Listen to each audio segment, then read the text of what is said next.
Assalamualaikum warahmatullahi wabarakatuh. Apa kabar anak ustazah semua? Semoga anak ustazah semuanya selalu sehat walafiat, selalu dalam lindungan Allah Subhanahu wa taala tanpa kekurangan suatu apapun. Kembali lagi ya bersama Ustazah Ani dalam pelajaran pendidikan agama Islam di kelas 4. Nah, anak ustazah silahkan dibuka buku pendidikan agama Islamnya, lanjutan dari kisah kemarin, yaitu kemarin kita sudah bahas tentang kisah Nabi Harun alaihissalam. Selanjutnya kita akan bahas tentang kisah Nabi Musa alaihissalam. Nah, sebenarnya kisah Nabi Musa dan Nabi Harun ini bersamaan ya, karena Nabi Harun dan Nabi Musa itu berdakwah secara bersama-sama. Karena Nabi Harun adalah saudaranya Nabi Musa dan saudaranya sangat setia menemani Musa dalam berdakwah atas perintah Allah Subhanahu wa taala. Nah, anak ustazah semua, Nabi Musa ini hidup pada zaman yang dipimpin oleh raja yang sangat zalim ya, raja yang sangat bengis ya, yang menindas rakyatnya dan terutama kepada Bani Israel. Nah, anak ustazah semua, Raja Fir'aun ini dia pada suatu hari bermimpi bahwa akan ada seorang anak bayi laki-laki yang akan lahir, yang akan menjatuhkan tahtanya, yang akan menjatuhkan kekuasaannya gitu. Jadi maka karena mimpinya tersebut, Fir'aun memerintahkan kepada prajuritnya untuk membunuh setiap bayi yang baru lahir, bayi laki-laki yang baru lahir. Maka ayah dan ibu Nabi Musa ini khawatir karena mereka takut Nabi Musa dibunuh. Nah, ayahnya bernama Imron dan ibunya bernama Yakubat. Nah, karena mereka khawatir atas ilham yang diberikan Allah kepada ibu Nabi Musa, maka ibu Nabi Musa ini menghanyutkan Nabi Musa, menaruhnya ke dalam sebuah peti dan membuangnya ke sungai Nil. Nah, ternyata peti yang berisi Nabi Musa tersebut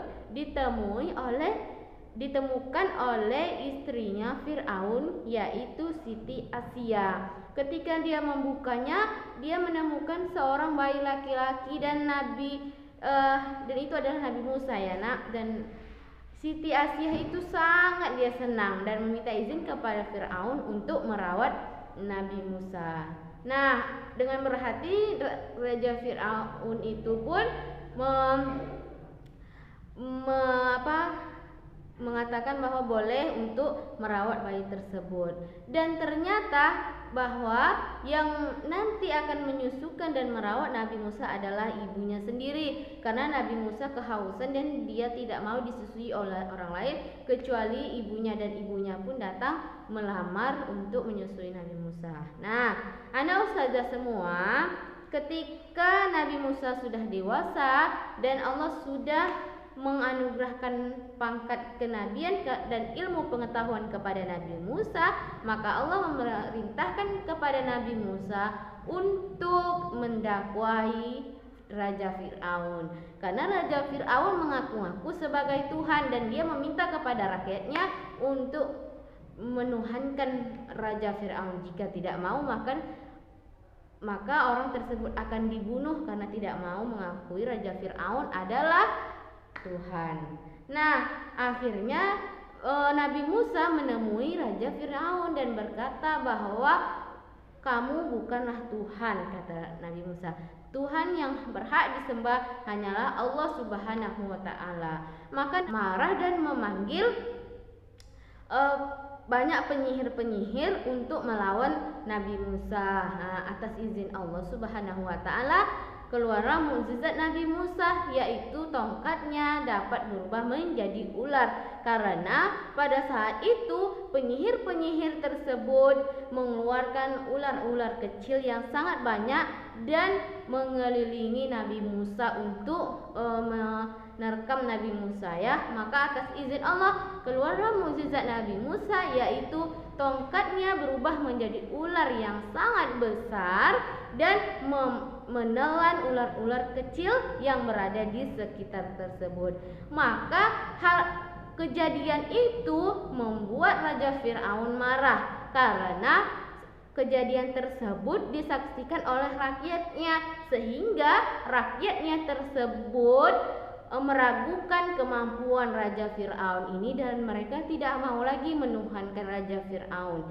Dan para penyihir, sebagian dari penyihir tersebut akhirnya beriman kepada Nabi Musa dan bersaksi bahwa Allah adalah Tuhan mereka.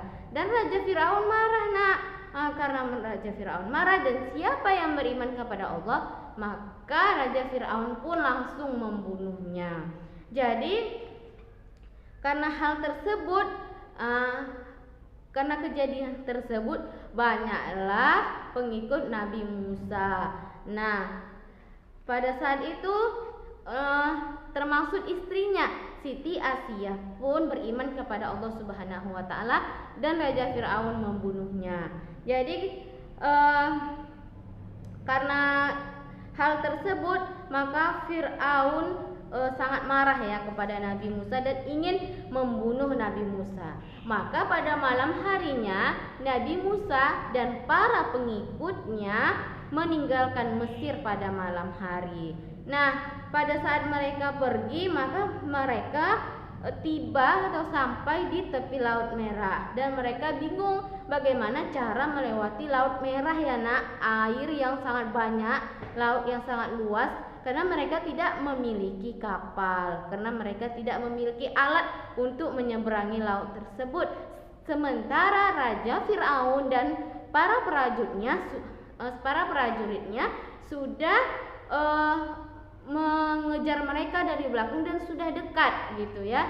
Jadi atas izin Allah keluar lagi mukjizat Nabi Musa, yaitu tongkat Nabi Musa dapat membelah laut yang luas terbentang tersebut menjadi dua, dan di tengah-tengahnya mereka ada daratan dan bisa Nabi Musa dan pengikutnya melewati laut tersebut. Nah, setelah mereka berhasil melewati laut tersebut, maka Raja Fir'aun dan para prajuritnya pun ikut melewati Laut Merah tersebut yang sudah terbelah menjadi dua tersebut. Dan atas izin Allah, maka air tersebut yang sudah terbelah dua tersebut kembali menyatu lagi ya nak. Nah, kembali menyatu lagi dan laut tersebut akhirnya melenyapkan Raja Fir'aun dan para pengikutnya. Nah, anak ustazah semua, itulah akhir kisah Raja Fir'aun dan para prajuritnya yang tidak mau beriman kepada Allah Subhanahu wa ta'ala. Nah, itulah dia ya nak ya, maka kita wajib beriman kepada Allah Subhanahu wa ta'ala. Jadi dari kisah ini kita dapat mengambil hikmahnya bahwa kita harus selalu beriman kepada Allah Subhanahu wa ta'ala dan kita harus menolong orang-orang yang tertindas, orang-orang yang membutuhkan bantuan seperti yang dilakukan oleh Nabi Musa kepada umatnya. Nah, semoga anak ustazah semuanya paham dan bisa meneladani kisah Nabi Musa ini dan bisa menambah keimanan dan kecintaan kita kepada Allah Subhanahu wa ta'ala. Sampai di sini dulu materi hari ini ustazah akhiri. Assalamualaikum warahmatullahi wabarakatuh.